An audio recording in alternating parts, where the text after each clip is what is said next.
The audio space has been on fire lately. Facebook believes that its audio suite will provide a better experience and alternative way to hang out with your friends. Customers can expect to use a new augmented reality app that lets them see what different haircut styles and colors would look like. The top competitors in the fake meat war is really between Beyond Meats and Impossible Foods. But who is the current leader? Hey, and welcome back to What the Tech is Going On, where we talk about all things tech and business. Before we continue, take a quick second, hit that like and subscribe button as it's completely free and really helps us out a lot.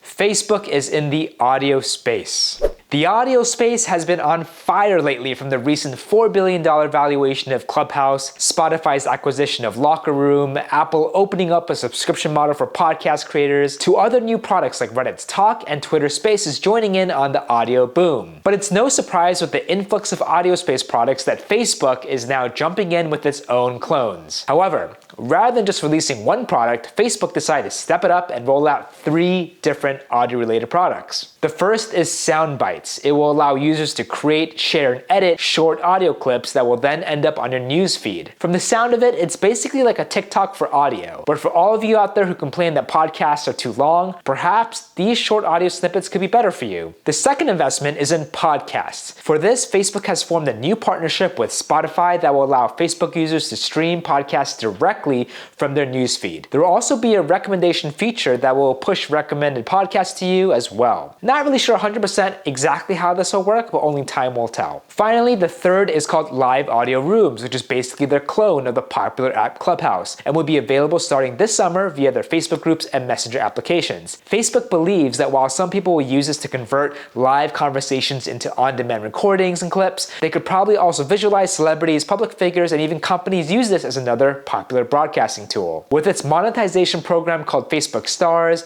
audio fans will also be able to send donations to creators directly. There are other murmurs about other monetization tools and strategies, such as charging access to live audio rooms or a fund to help support emerging creators, but only time will tell if these get rolled out. With nearly 2 billion people who use Facebook groups, Facebook believes that its audio suite will provide a better experience and alternative way to hang out with your friends. But because of its spotty track record and product innovations lately, and after its recent scandal of falsifying metrics around the pivot to video campaign, it's honestly hard to say whether this audio suite will be around for long. For now, we can sit back and relax and watch how Facebook's attempt to create yet again more clones in the audio space will fare. Battle of the fake meats. Do you like your burgers well done? Medium well? What about if they were made with fake meat? While it was only several years ago that fake meat wasn't really that popular, few would have expected the market to continue growing and expanding at a ridiculously fast pace. The global market is projected to reach $450 billion by 2040. If you live in the US, you would know that the top competitors in the fake meat war is really between Beyond Meats and Impossible Foods. But who is the current leader? Beyond, which is a publicly traded company, has a market cap of $9 billion compared to Impossible Foods' private valuation of $4 billion. But let's dive a little bit deeper. For US retailers, Beyond has 28,000 retail partners compared to Impossible Foods' 20,000. For restaurants carrying their full meat products, Beyond has about 40,000 versus 30,000 for Impossible Foods. In terms of their reach in international markets, Beyond has penetration in about 50 markets, while Impossible Foods has about 5. To tip the scale even more in Beyond's favor, it has solidified new partnerships with McDonald's, Yum Brands, PepsiCo, so overall it looks like Beyond is the winner.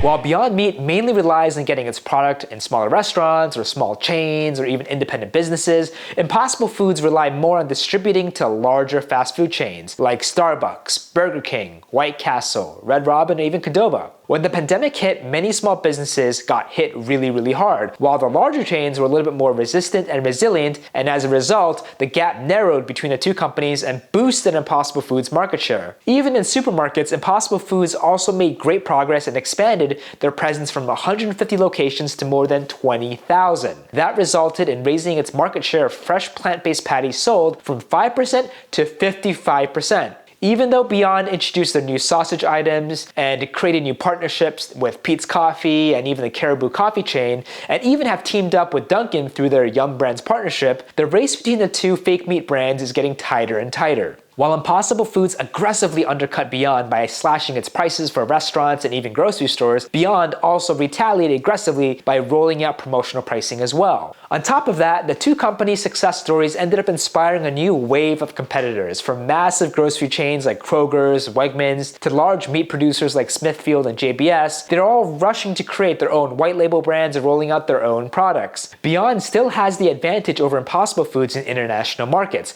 but both companies have to start being even more wary of local competitors rising up very quickly. Either way, the pie is still big enough for all, as the plant-based market sales are only 2.7% of packaged meat sales in the US. Whether we don't know if Beyond can maintain its lead, it shouldn't let off the gas pedal, as Impossible Foods and many others are catching up quickly. In the meantime, I will gladly wait and anticipate other future delicious products that get rolled out as I watch these giants battle out for first place. Amazon Salon. Do you use Amazon to buy ebooks? What about movies or TV shows? What about home products, consumer electronics, or groceries? Have you also gone and checked out their bookstore or even their 4-star store? But the real question is, would you ever consider allowing Amazon to cut your hair? Amazon is opening up their first experimental hair salon in London's trendy East End. At this location, customers can expect to use a new augmented reality app that lets them see what different haircut styles and colors would look like before getting their haircut, and a chance to play around with fire tablets as they're sitting around. Whether you're horrified or truly excited about this, Amazon does not have any plans to open any other salon locations at the moment. In their words, this would simply be an experiential venue where they can showcase new products and technology. The opening of the salon follows the website launch of Amazon's professional beauty store that will sell wholesale spa and salon products directly to licensed beauty businesses. This salon location will have more than 1,500 square feet and will cover 2 whole floors. Aside from the cool augmented reality app that customers can play with, customers will also be able to test out and experience their new point and learn technology that will essentially allow them to get more information and purchasing options on any beauty products on display that they point to. In terms of the actual haircut, it won't be a robo-stylist doing the cut, unfortunately. For now, Amazon partnered with local hair salon Neville Hair and Beauty Salon to do the actual cutting and styling. Also, if the idea of an Amazon salon does sound interesting to you, sadly the salon is only open to Amazon employees, although there are plans to open up to the public in the next several weeks. However, once it opens up, will you actually trust Amazon to cut and style your hair, or do you think Amazon should stay away from our heads and focus on what it does best? Let me know. That's it for this video, and thanks again for joining me. And to make sure you continue to stay updated with new videos like these, don't forget to like, subscribe. It really helps us out a lot. I also try to post daily on Instagram at Preston_Park, so follow me as well. Thanks again, and we'll see you on the next one.